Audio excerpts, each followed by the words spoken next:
Kênh drop á, kênh drop không biết em ạ. Kênh đấy chịu, kênh đấy AI làm nên là anh cũng chả biết lúc nào có video đâu em ơi. Ôi, tạm tạm mấy cây này đi. Đấy, tạm tạm đi, xem vào trận này như nào. Trận ngày đang ngay từ đầu tiên thì có cây này để farm săn một tí rồi này. Không biết là sẽ như nào đây. Đúng rồi, farm cái săn đi, farm cái săn đi. Ui, 2 cây farm săn, thơm. Được đấy, được đấy. Được đấy. Ôi, thêm một cây farm săn nữa kìa. Vãi cả trưởng. Thêm một cây farm săn nữa kìa.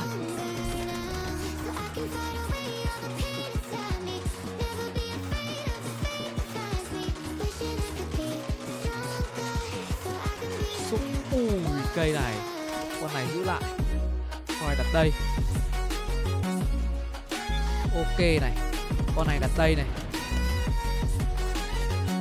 Chắc là cũng, nói chung là nhìn thì cũng tạm tạm nhỉ. Trông là cũng tạm tạm á.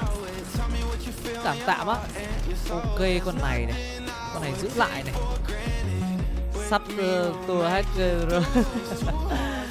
Ok, Danny nhá. Ok em. Ui chà. Ui chà. Có farm săn sớm mà không có tanh xịn ra thì cũng hơi ối nhầy. Nào, tăng nhiều săn lên hộ cái. Cho nhiều săn lên hộ cái. Cây gây đam à? Sao nhiều cây gây đam dữ vậy Ní? Ní cho nhiều cây gây đam ra thế này để làm gì Ní? Ní cho xin vài cây tanh đi Ní.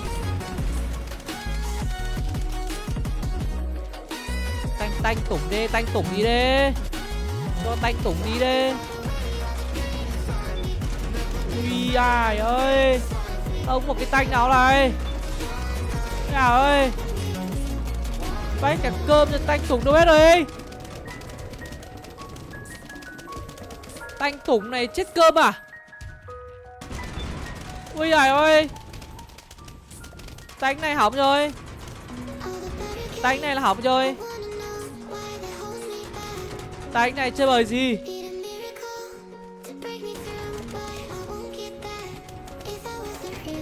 Đây này chơi bời gì, chơi bời gì đây? Chơi bời cái gì đây? Ui chà, được con này à? Thôi thì cũng phải giữ lại thôi, em nó cũng là một cây tanh. Thôi cũng được. Giữ cả giữ đi. Không là không có để mà chơi đâu. Ok. Tiếp theo đi xem nào. Ui cá, ôi vai cả trường cá. Tí nữa cũng ra cá ơi. Ra bây giờ mất hết cả kịch bản cá ơi. Tí nữa cũng ra. Tí nữa cũng ra thì có phải là ngon không? Bây giờ ra là hơi sai kịch bản cá ơi. Ui, một cây nữa. Ồ, được đấy. Giá Snow đã donate 2.000 đồng cho bạn. Vào ngồi VC với Eco A mặt cười. Vào đít đang đi trong VC này. Mày vào đít chưa? Mày vào đít chưa? Vào đít chưa? Vào đít chưa? Chà, ý chà. Ý chà. Chấp máy khoan rồi à? Chấp cái gì máy khoan hả em? Sao mà chấp được? Sao mà chấp được? Sao mà chấp được? Chưa chấp được đâu. Ủa ai? Được đấy, con này thêm này nữa. Cái gì vậy chấp cả hè? Chưa chấp được hè đâu. Chưa. Đây. Con này ra chỗ này đi.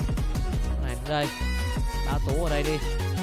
Tiếp theo thì con này sẽ ở tạm đây đi. Hắc Thiên Tương Quân đã hết cứu, đúng rồi. Hắc Thiên Tương Quân đã hết cứu. Ui, máy khoan thật ạ. Au. Máy khoan thật ạ, vách cả cơm rồi. Ôi. Ôi. Mẹ bán hành quyết à? Mẹ cây được chắn đam rồi vẫn cút này. Bán hành quyết à? Bán hành quyết à? Bách cả trường thật. Bán hành quyết thì lại rồi. Bán hành quyết thì thua rồi.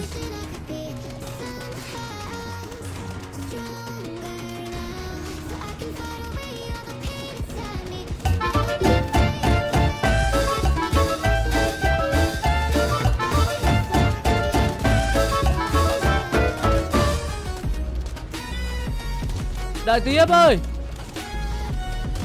Ôi cao quá. Đợi tí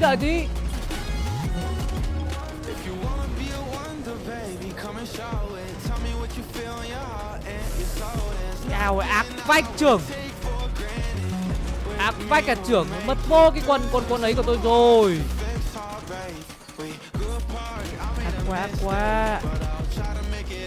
Ác quá đi. Ác qua đi. Này ở đây.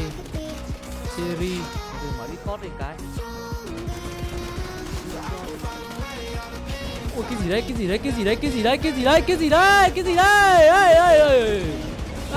Ê, Discord bên kia à? Ui.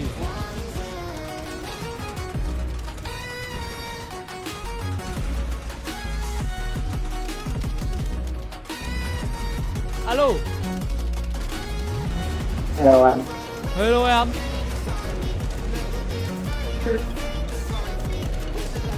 Cây thì chả có như cái quần.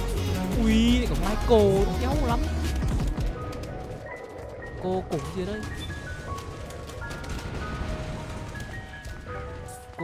đây? Định gửi anh tay mới á. Cái gì con tay mới nào? Đâu bên con đôi nút thôi, chỉ có điều em tăng khả năng đi đa hơn một tí.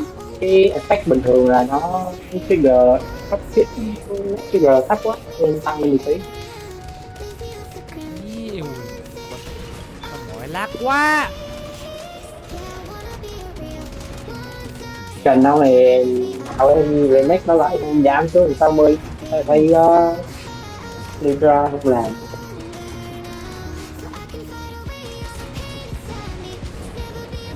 Con hề nữa, con hề nó mới khó chịu cơ chứ con mỏ cái gì có thể kêu được nó, con hề nó mới khốn nạn cơ. Éo chết. Ở vãi cơm. Cứ phải cây cao cắn nó thì nó mới chết.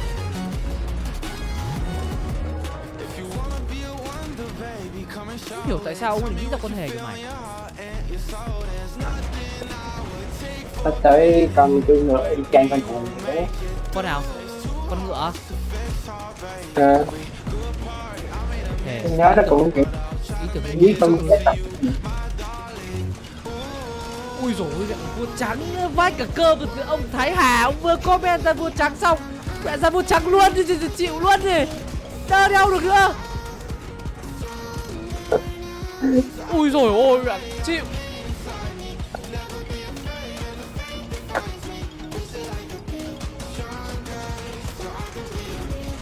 pha treo. Nó nhìn nó lắc vai. Nó toàn với 1000 con zombie nó xuất hiện cùng một lúc, kéo đỡ được không? Ui 2000 zombie rồi bạn. 3000 zombie em ơi. Phát hiện chưa anh? 3491 con zombie vai cả cơm thì chịu. Thôi nhiều khả năng phát rồi. Ôi trời ơi. Game mới chả khủng.